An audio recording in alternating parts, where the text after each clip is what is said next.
Why does a traffic stop for window tint and a C's tag end with a high-speed pursuit across multiple highways? From the dashcam perspective, this moment begins quietly. A white Mercedes, dark tint, an issue with the tag.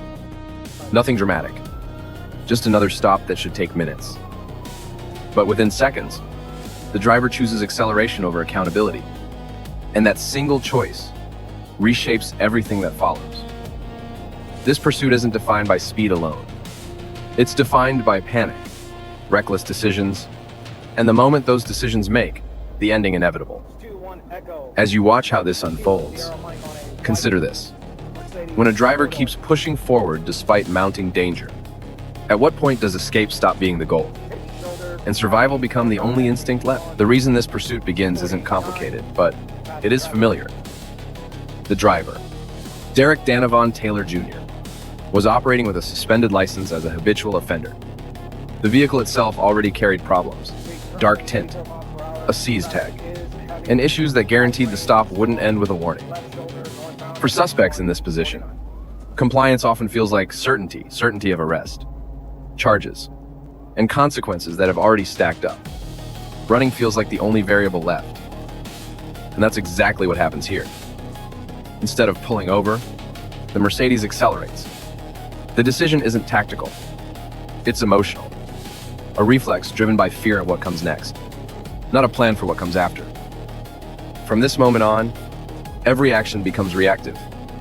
Each mile traveled doesn't increase freedom, it increases exposure. As the pursuit moves through the Florida Turnpike, SR 70, and onto I-95, the behavior of the suspect tells its own story. The driving becomes erratic. Lanes are cut without hesitation. The shoulder is used as an escape path. Traffic becomes an obstacle rather than a shared space.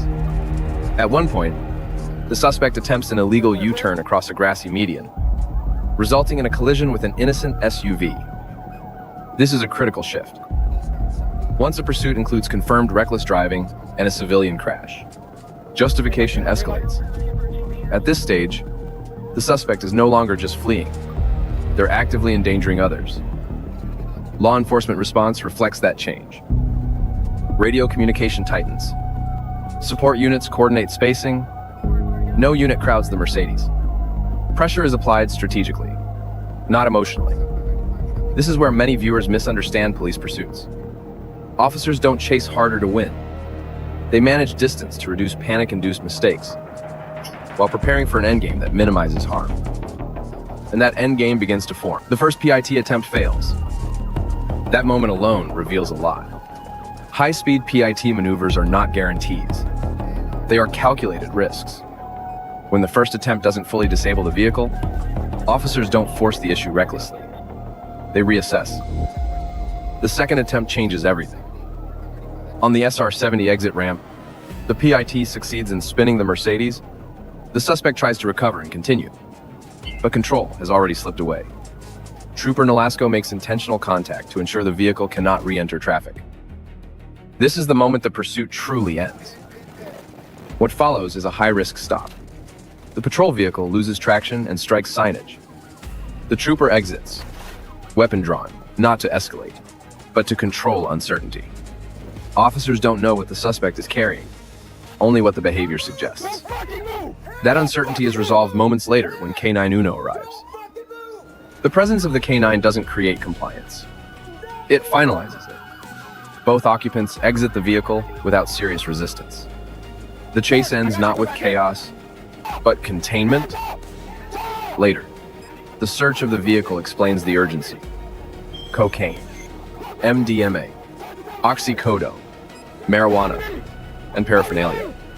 What began as a traffic stop had been carrying far more weight from the start. This pursuit reinforces a pattern seen repeatedly in high-speed chases. Suspects don't run because they see a clear path forward. They run because they see no acceptable way back. Each reckless maneuver reduced options. Each mile increased risk. And every attempt to regain control only shortened the distance to an inevitable stop. From law enforcement's side, the priority remained consistent. Isolate the threat, prevent further harm, and end the pursuit without adding unnecessary danger.